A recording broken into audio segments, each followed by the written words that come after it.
Hello, students. I'm Mansi Agarwal, Assistant Professor, ABES Engineering College, Ghaziabad. Today, we will be discussing our next topic of data structures, that is collision resolution techniques in hashing. In the previous video, we have seen what is hashing and how the collision occurs.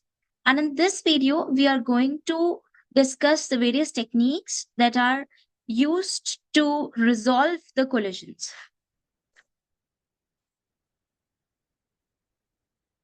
Now, what is collision?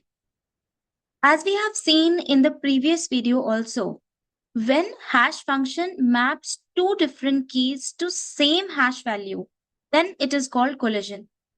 So suppose let us try to understand how the collision occurs with the help of an example. Suppose we have two input keys, like we can have 23 and 8.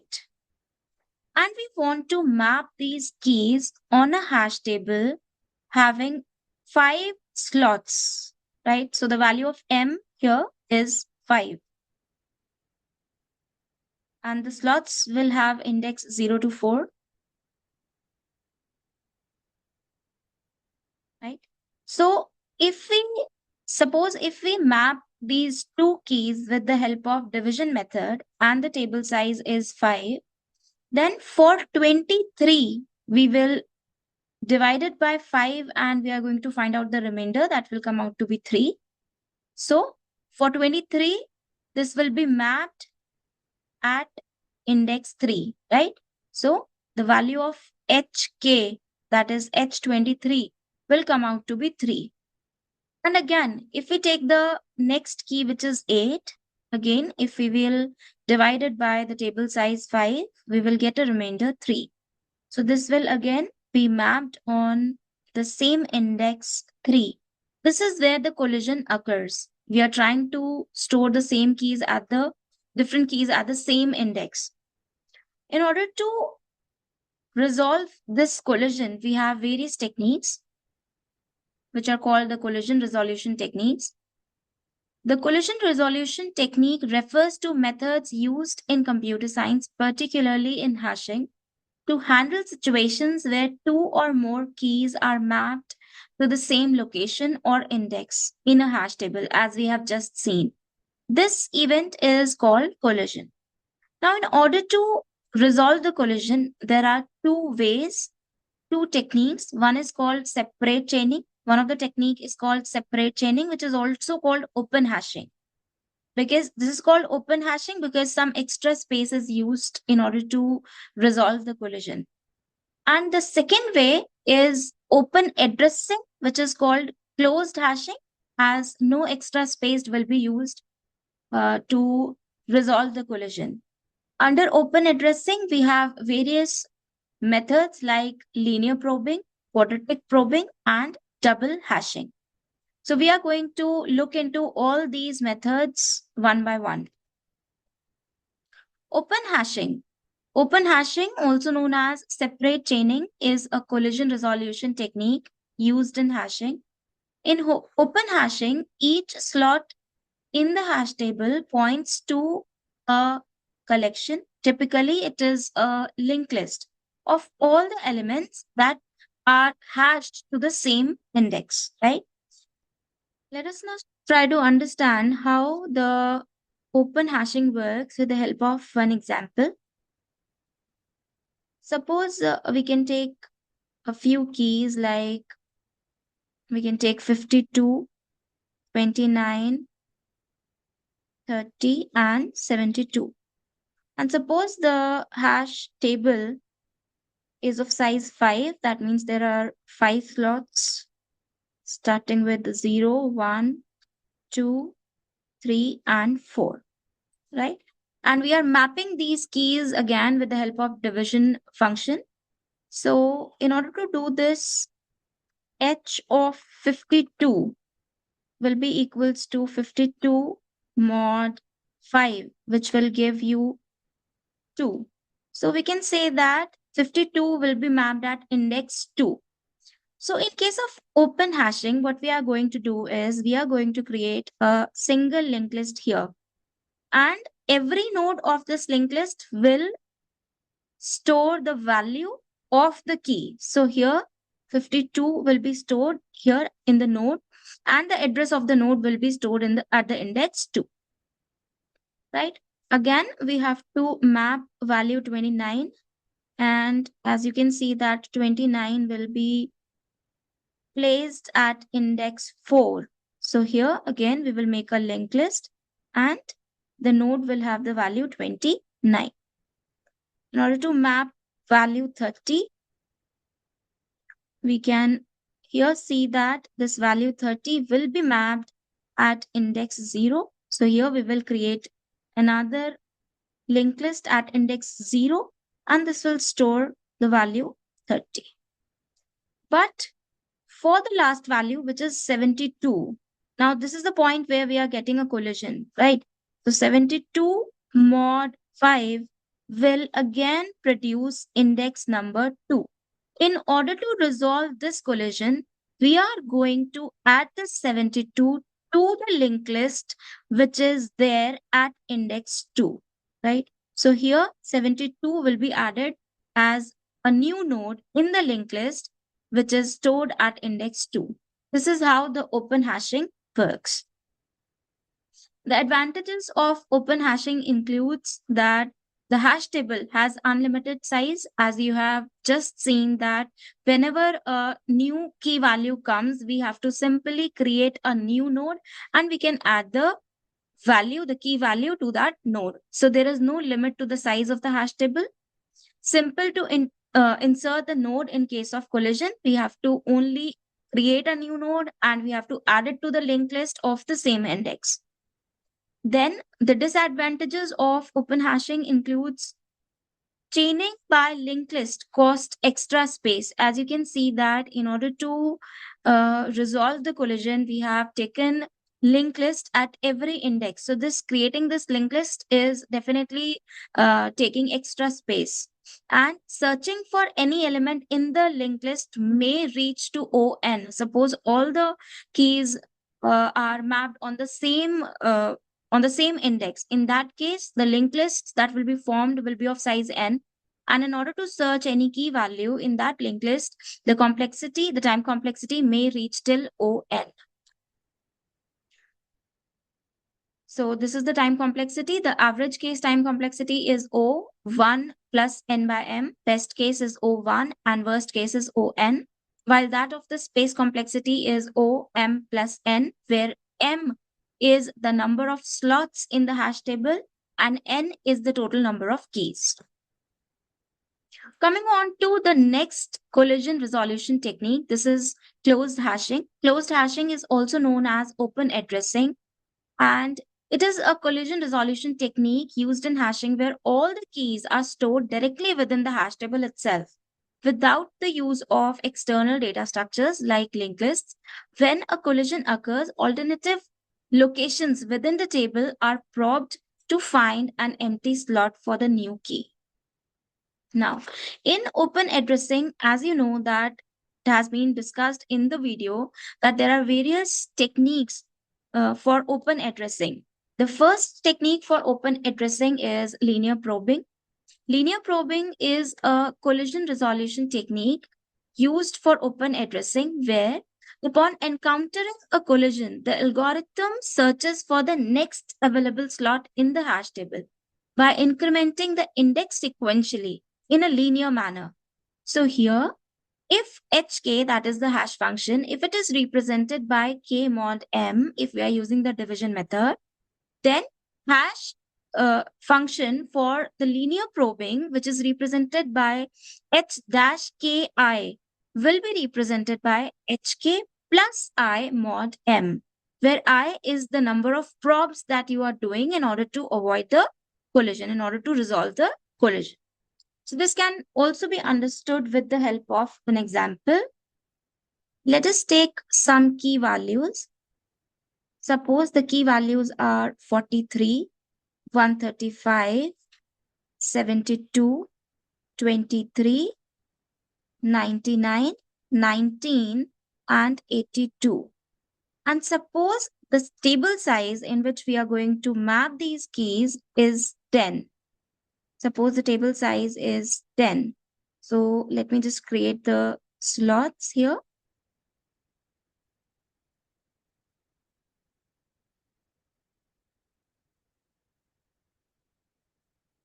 6, 7, 8, and 9. Now, suppose we are mapping these key values with the help of division method. So in this case, HK will be represented by K mod M, right?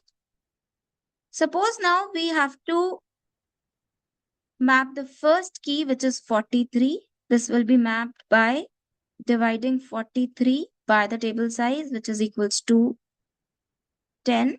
And here we will get the value 3. So 43 will be stored at index 3. Then in order to map 135, it can be seen that 135 will be mapped at index 5.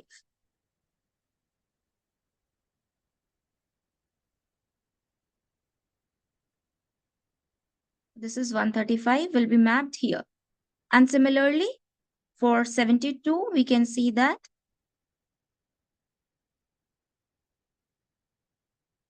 it will be mapped at index 2. So 72 will be mapped at index 2. Then 23. Now, as you can see that for 23, again, the index that we are getting, the hash value that we are getting after applying the hash function is 3. And this is where we have got the collision. Now, in order to resolve this collision, we are going to find out the hash value again with the help of hash function h dash k, that is 23, comma I. So the value of I will start from 1 because for the value of I 0, we have already found out the value, which is 3. Now, in order to find out for the first probe, the value of I that will be equals to 1, this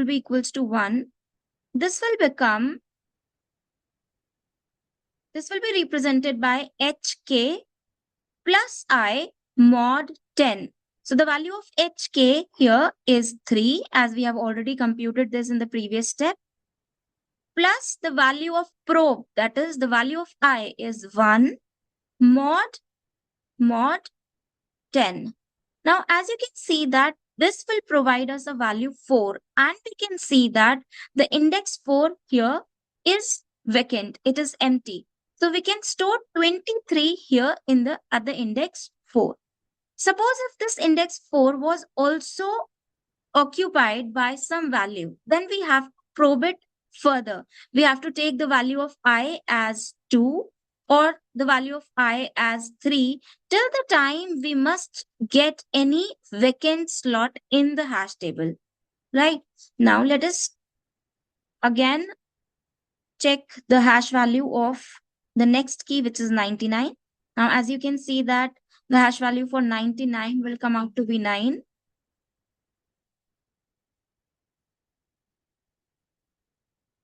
And block 9 here is empty.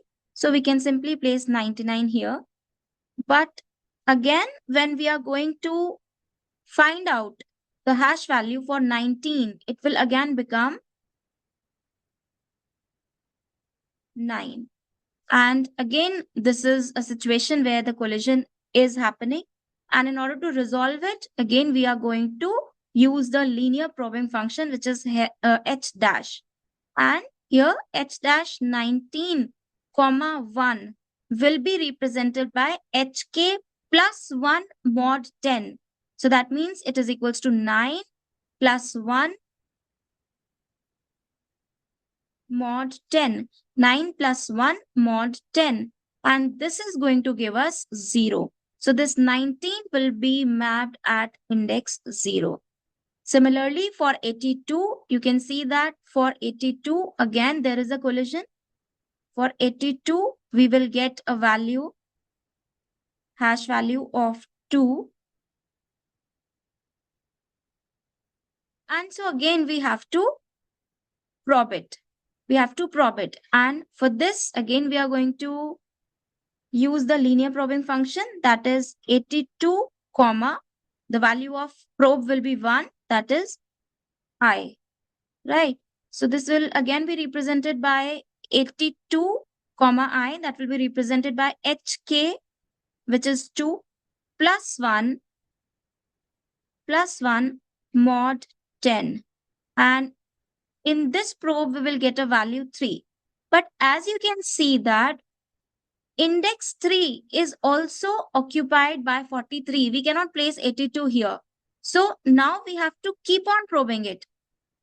We have to keep on probing it and we have to increase the value of I. So the value of I now will become 2, right? And it will become 2 plus 2 mod 10. 2 plus 2 mod 10, which will give us 4. Again, you can see that index 4 is also occupied. So in this case, again, we have to increment the value of I and it will become 3. And as the value of I will become 3, the h dash function will give us 2 plus 3 mod 10.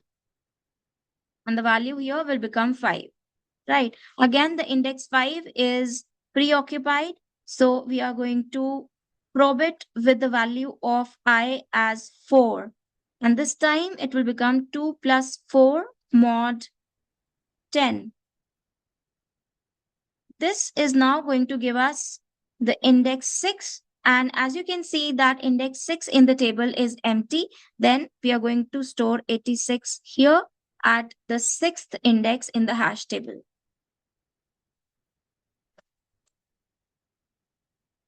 The advantages of linear probing includes, as you can see, that no extra space have been taken in order to resolve the collision. So this is one of the main advantage of linear probing. And the disadvantages here include primary clustering. Now let us understand what is primary clustering. As you can see that we are linearly probing. Like if here we see for 82, for 82 index 2 was not empty. Then we went to index 3, it was not empty. Then we went to index 4, it was not empty, and so on. So as you can see that the values, the indexes that we are using in order to store any key value which is giving us any collision, the index that we will get, it will be near to the indexes which are already filled, right?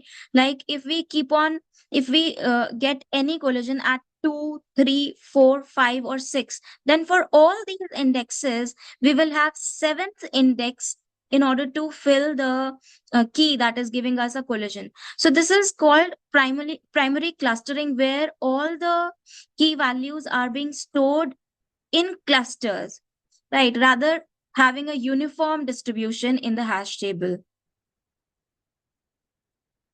The second disadvantage of linear probing is the deletion process of linear probing is difficult. And the third disadvantage is the worst case time complexity for linear probing may reach till ON. So as you can see that the time complexity in average case is represented by O, 1 upon 1 minus n upon m. The best case is O1 and the worst case is ON. And the space complexity is given by OM plus n, where m is the number of slots in the hash table and n is the total number of keys. Coming on to the next technique of collision resolution, this is called quadratic probing. Quadratic probing is a collision resolution technique used in open hashing or closed hashing, open addressing or closed hashing, where upon encountering a collision, the algorithm probes for the next available slot using a quadratic function rather than a linear function, right? So with this quadratic function, you can here see that earlier in the linear probing, we were just looking at the next available slots, which was causing a primary clustering. But here, as we are using the quadratic function, it is not necessary that the next available slot will be used for avoiding the collision, for resolving the collision. Rather, there can be any available slot in the hash table. So in order to use the quadratic probing, suppose if the hash function taken is k mod m, then hash function for quadratic probing, that is h dash ki, will be represented by hk plus I square. I square represents the quadratic function here, and then we are going to mod it with the table size m. Right. So in order to understand how the quadratic probing works, let us just take an example. So in order to understand the quadratic probing, let me just take a few keys and we are going to see how the collision will be resolved. Suppose the keys that we are taking are 42, 16, 91, 33, 18, 27, 36, and 62. Right? And suppose the table size is same, and the table size here is of 10 slots. So let me just create a hash table here.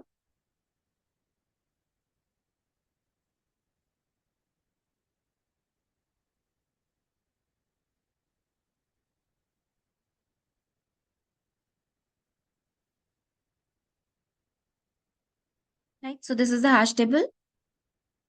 Now let us first map 42. So in order to map 42, we will divide this 42 by 10 and we will find out the remainder that comes out to be 2. So 42 will be mapped at index 2. And similarly, for 16, we will get a value 6. So this will be mapped here. 16 will be mapped here at 6th index. Then for 91, you can see that we will get an index 1. So 91 can be mapped here. And then 33 will be mapped at index 3. So let us just map 33 here.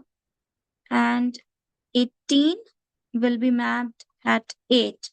So 18 is here. And 27 will be mapped at 7. So let us store 27 here at index 7. And now for 36, as you can see that if we divide 36 by 10 and see the remainder, that will come out to be 6, right? And we can see that index 6 is already occupied by 16. So here we have got a collision. And in order to resolve this collision, now we are going to do quadratic probing. So for quadratic probing, we will make h dash function with the key value 36 and the value of I is 1, right? And this will be calculated by hk plus I square, which will give us 1. And then again, we are going to mod this value by 10. So here we are getting 7. But at 7, you can see that again there is a collision as the index 7 here is not empty. So again, we are going to probe it for the second time and the value of I will become 2. So we are going to find out h dash 36 comma 2 and it will be calculated by hk plus I square mod 10. So this will become hk will become 6 and I square will take a value 4 and then we have to mod it by 10. So here we will get 0. And as you can see that index 0 is empty. So we can store 36 here and it will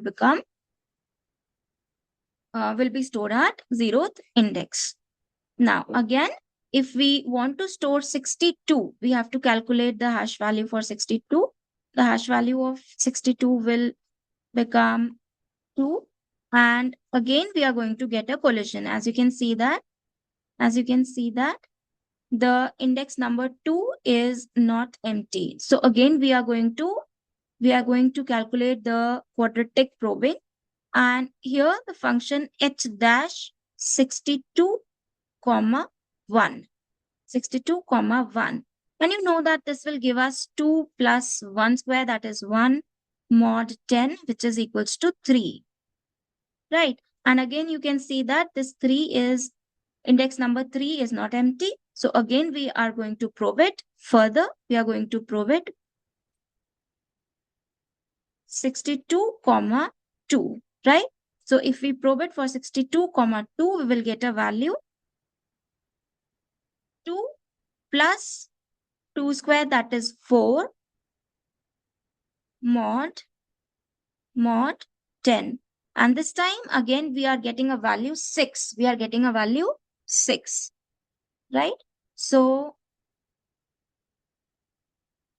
again, at index 6, there is a collision. So we are going to further probe it for 3. And here we will get 2 plus 9 mod 10. 2 plus 9 mod 10. And for this, we are going to get a value 1. And you can see that index 1 is also occupied.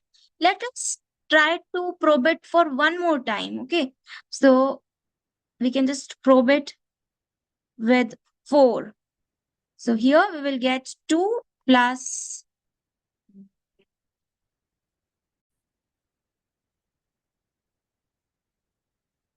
16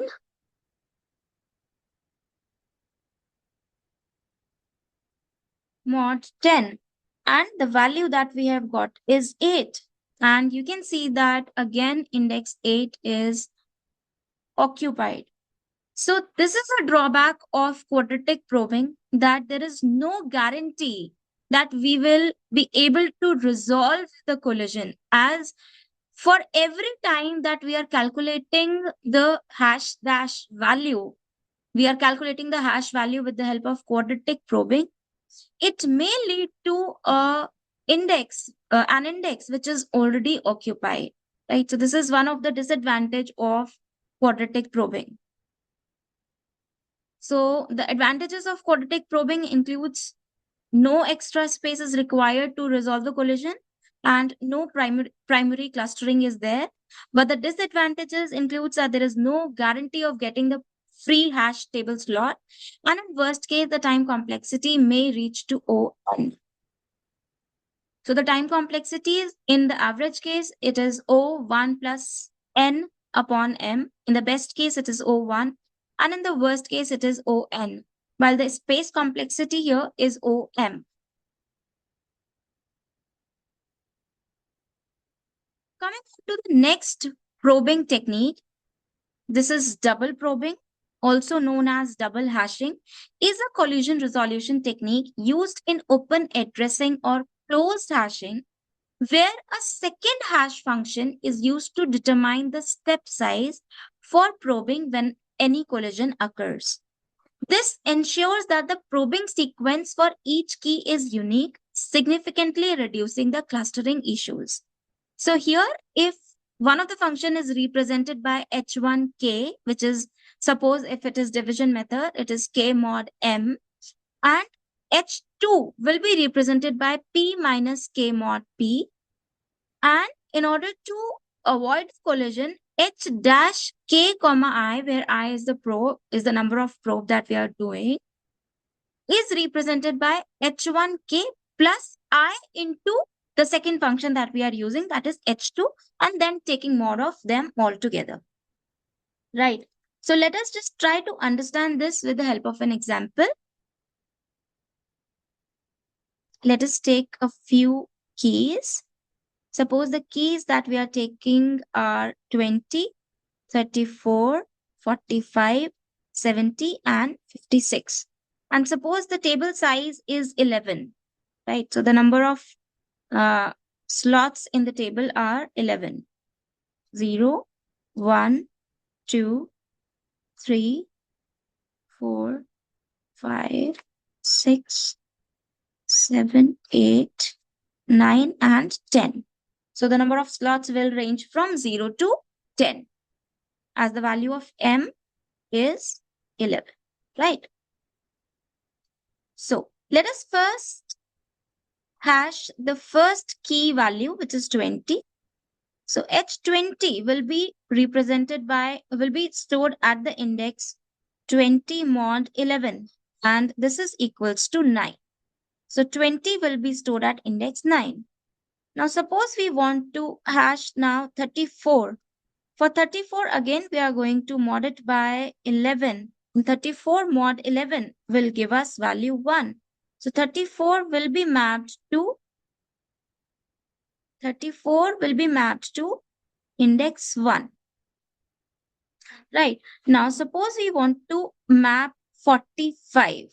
Now, in order to map 45, you can see that 45 mod 11 will again give us index 1, and this is where the collision will occur. So, in order to resolve this collision, we are going to use h dash k function, k comma I, and the value of I will be represented by 1.